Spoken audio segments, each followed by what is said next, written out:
안녕하십니까. 신동기 인문경영연구소 대표 신동기입니다. 오늘은 공정한 법 집행이 시민을 행복하게 한다 라는 주제로 여러분과 함께 생각하는 시간을 갖도록 하겠습니다. 사회계약론의 저자 홉스는 이 범죄의 경중 정도를 측정하는 기준을 네 가지로 이야기를 하고 있습니다. 첫 번째는 범죄를 일으키는 그 사람의 어떤 악의성, 얼마나 악의를 가지고 어떤 의도적으로 저질렀느냐. 그러니까 두 번째는 그 범죄의 전념성. 그러니까 세 번째는 그 범죄의 결과가 가지고 오는 해악의 정도가 어느 정도 크는지.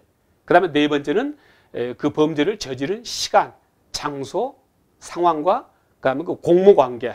바로 네 가지. 그러니까 원인의 악의성, 전념성, 결과의 해악성, 시간, 장소, 그 공모관계. 이 네 가지로 그 범죄가 얼마나 중하냐 가벼우냐를 판단하는 기준으로 제시를 했습니다. 근데 오늘 말씀드리고자 하는 것은 바로 원인의 악의성 부분입니다. 어떤 의도를 가지고 했느냐. 이 홉스는 뭐라고 주장을 하면은요, 자기가 가지고 있는 재산, 권력, 그 다음에 어떤 비호 세력, 이러한 것을 믿고 범죄를 저질렀을 경우에는 훨씬 중하게 처벌을 해야 된다고 이야기를 하고 있습니다. 그 다음에 또 내가 지금 하는 행동이 범죄인 줄 알면서, 잘못된 것인 줄 알면서 그 법을 비웃고 고의적으로 범죄를 저지를 경우 마찬가지로 중벌로 다스려야 된다고 하고 이야기를 하고 있습니다. 바로 이건 뭘 이야기하면요, 범죄를 저지르는 사람들이 사회적으로 기득권을 가지고 있을 경우, 그 다음 그 기득권을 이용해서 범죄를 저지르고 또한 그 범죄에 대한 어떤 처벌을 피할 경우 결국 사회 공동체가 깨진다는 이야기죠.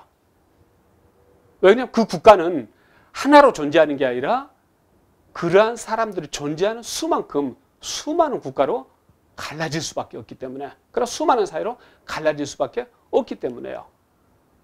그래서 자기가 가지고 있는 권력이라든가 영향력, 돈, 이러한 것을 믿고 범죄를 저지른다든지 아니면은 그러한 법을 비웃으면서 범죄를 저지른다든지 하게 되는 경우에는 사람 위에 사람이 있고 사람 밑에 사람이 있는 경우가 되는 것이죠.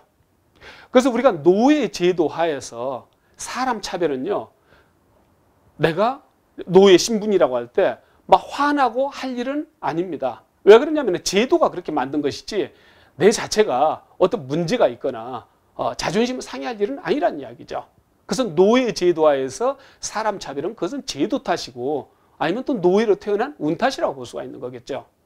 근데 자유민주주의 하에서 어떤 그러한 사람 차별이 존재할 때는요, 그것은 사람 차별을 받는 그 사람 밑에 존재하게 되는 그 사람은요, 한없는 절망과 자책에 빠지게 되고, 즉 그러한 사람은 어떤 건강한 사회 구성원으로서 또 그 사회에 협조적인 자세를 취하는 그런 구성원이 될 수가 없습니다. 그래서 그러한 불공정한 법 집행이 이루어지는 경우에는요, 또 그러한 불공정한 그런 경우를 당한 사람은요, 이제 두 가지 방향으로 가게 됩니다.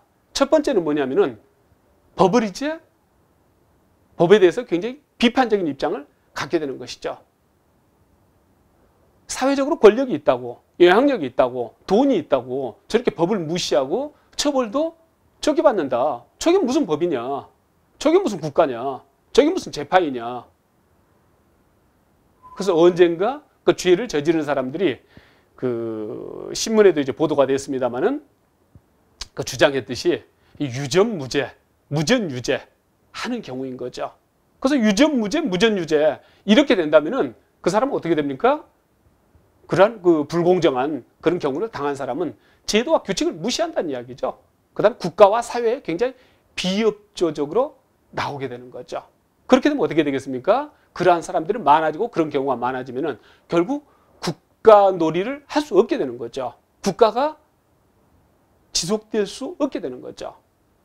그래서 한쪽에서는 바로 국가의 비협조적인 그런 자세로 나오는 사람들이 있고, 또 한쪽으로는 그러면 나도 그러한 권력을 갖고 사회적인 영향력을 갖고 돈을 갖고 지위를 가짐으로 해가지고 특별한 대우를 받고 그러한 범죄를 저지르고 나서도 그러한 처벌을 안 받도록 해야 되겠다 하는 사람들이 또 나오게 되는 거죠. 이것 역시 시민사회가 더 이상 건강한 시민사회가 지속될 수 없게 됩니다. 공동체가 다 깨지게 되는 거죠. 그래서 법이라는 것은 그 사람은 사회적 지위라든지 영향력이라든지 재산의 어떤 과소 여부라든지 이런 것과 상관없이 공정하게 집행되지 않을 것 같으면 결국 사회 공동체, 어떤 국가의 분열이라는 그런 결과를 가지고 오게 됩니다.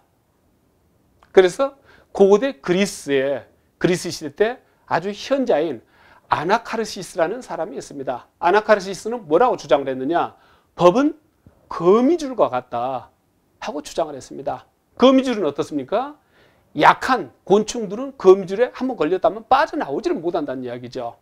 근데 큰 동물들이나 큰 곤충이 거미줄에 걸렸다 할 것 같으면 그 거미줄을 다 찢어버리고 다 파괴하고 유유히 빠져나온다는 이야기죠. 현실적으로 그러한 경우가 굉장히 많다는 이야기죠.